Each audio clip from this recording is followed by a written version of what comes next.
Castellan of Conviviality channel on YouTube, Minds.com, Instagram. Coming at you today with the Druid Character Build Guide. Perhaps more than other classes and races in Dungeons & Dragons, I'm mostly experienced with the Druid, so I feel it's best to make a video to talk about what you can do with that class first. So, you are going to be able to wrestle Jimmy's hitherto thought unwrestlable once you follow my guide. First, tips and tricks. The spells here. We're going to talk about the feats first. Why that's important. Spontaneous casting. Over here, you can turn your spells into animals with Summon Nature's Ally. You can spontaneously just turn your spells into a bunch of animals. You think it's just one, but when you read this text, back here, the spell, Summon Nature's Ally. Look at that. These are all the animals you can summon. The wizard gets to summon magical beasts. You get to summon animals like dire, rat, wolf. This part here is important. Oh, sorry. Like this, yeah, this is important because it's the basic thing. But this part here is what I want to point out. You can cast the spell as a third level to summon ones. Here, see 1d3 second level or 1d4 plus 1, so you cast it as a level 3, but you're going to summon 1d4 wolves, for example. See, when you combine this with the feat over Shmeh of Empower spell, I'll show you how good that is. Or you can use Maximize spell, Empower spell here. Half as much. So remember when I said you can do 1d2 or 1d4? You do the 1d4, you get another 2 automatically with it costs some more, but you get to summon a whole bunch right away. So just surround summon with a bunch of animals. Like if there's like a big battle starting, you can just like summon a whole bunch right away. And you can turn your spells into it spontaneously. The Maximize spell one is that, remember the dice roll 1d4 plus 1 is automatically 4, but it costs 3. So I think Empower might be better because it costs 2. We're going to talk about how you can improve the feats even more with the other books. But first, I want to skip the basics.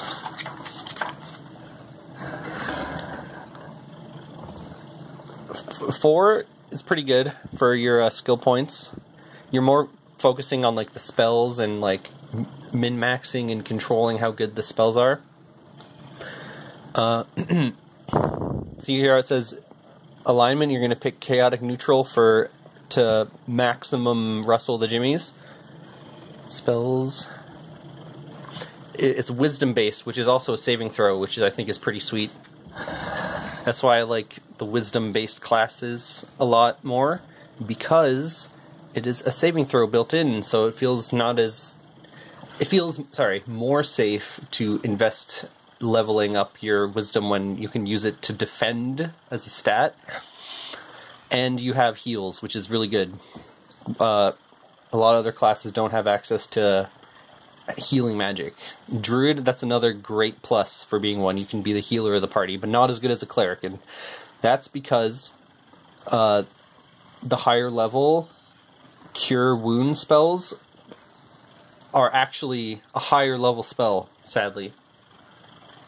So you want to load up on the level 1 cure light wounds. So, Animal Companion. Oh boy.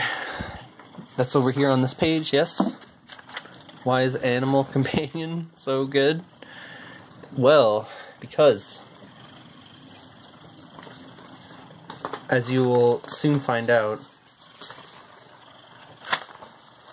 Animal Companions can be super powerful. they get plus hit dice, so this already bonkers amount of HP up here gets +2 of its, what is it, +8s? Yeah, plus D8s from Druid. The strength and dexterity get +2 each here, from him being your pet, basically. And he gets feats and tricks. Work is going to allow him in, it might not seem like a battle situation, but it can actually help you in a battle situation. Like, he can help you load cannonballs or ballista bolts or whatever, if you're like in a like siege or like a battle where you get to use things like that. Stay is good. I don't even know why I have attack. Like, I guess that is like kind of a expected. Spell link, you get to cast spells on yourself and him at the same time. So when I heal myself near them, the pet, he gets healed too. It's to hide, pretty good as an alligator. Improved grab, oh, that is pretty dirty if you get to use that over and over. The hold breath means ×4 your constitution score, so this animal is really good at staying underwater for long amounts of time. And you can ride it around in the water if you have the ride points invested. So, back to this page. Wild empathy. Ah, that's one of my favorite things about playing this class. A druid can use body language, vocalizations, and demeanor to improve the attitude of an animal, such as a bear or a monitor lizard. This ability functions just like diplomacy checks made to improve the attitude of a person. So basically, when there's animals that you have to battle, or they're just neutral and they might fight you, you can just roll this to at least make them friendly, if not help them on your by joining your team and battling with you. That's like, if that happens, great, but if you just make them neutral so that a bunch of sharks don't want to kill you, that's, you know, that's, you gotta be glad with that they're not fighting with you. You gotta be happy that the animals are neutral towards you in the game. I found in the game that I play this character, the DM uses animals a lot. So, being a druid, it ended up being really good. Nature sense, +2 on knowledge and survival checks. Bonus languages, got the intelligence. Maybe, what would be, see, I don't know what to pick for that guy, because I have a intelligence 10. My guy is just like super wise, but not very like intelligence smart. So, I didn't get to pick a bonus language.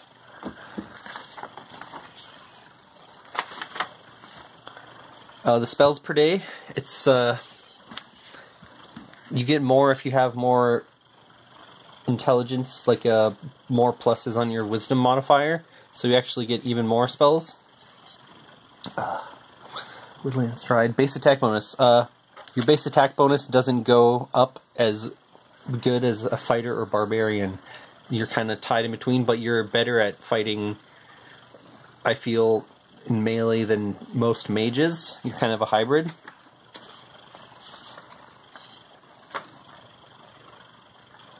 Woodland Stride is good if you're in like a forest setting. We started off in a jungle, so I eventually got to use that to just like walk through stuff, and trackless stuff can't be tracked, so you can run around and do all kinds of crazy stuff. So,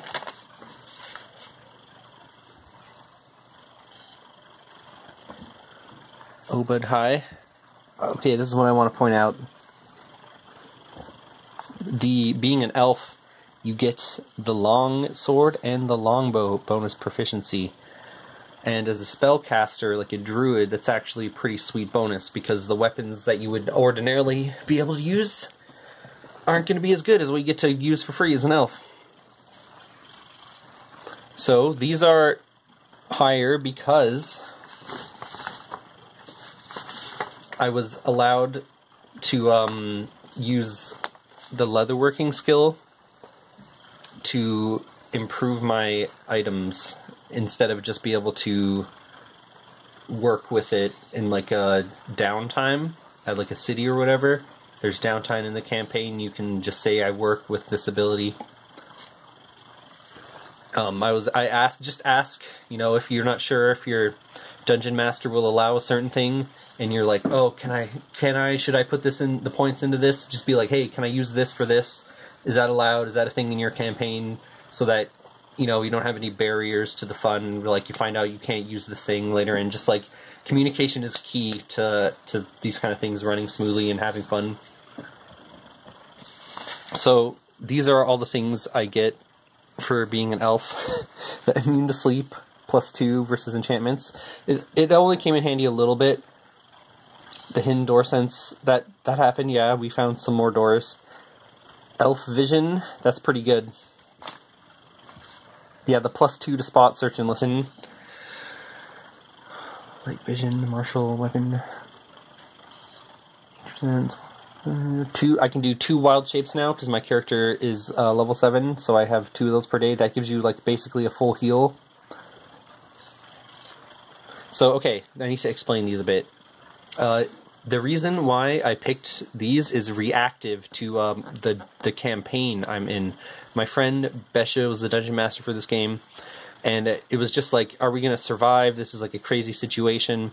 So that's why instead of like having all these like feats for spellcasting come together, I chose these to survive. I chose lightning reflexes because he has a lot of traps that just do reflex save. Starting to see a huge pattern in his game, so I'm like, you know what, this is the best thing in the game right now. It's lightning reflexes. I can just dodge that stuff. So, okay, skill synergies. This will explain my skill choices a bit more. If you know how to deposit your skill ranks properly, you can have your wild empathy checks do more. Otherwise, I wouldn't really want to put the points, you know, into ride as much. And handle animal, I don't really care for that as much, but you know, if I can dump 5 points into it to get like a +1 and some other one, it's like, oh, it's not as bad. Concentration hasn't brought up too much, but I think that's going to be more useful late game when I have like access to better spells.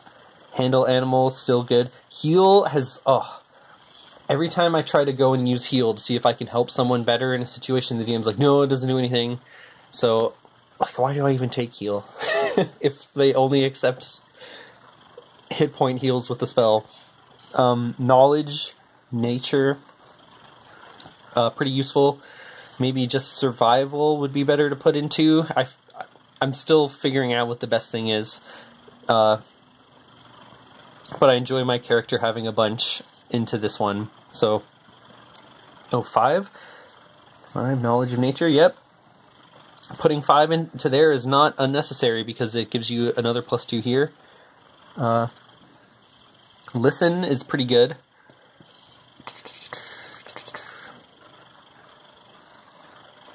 Ride didn't come up that much. Okay, let's get on to the spells.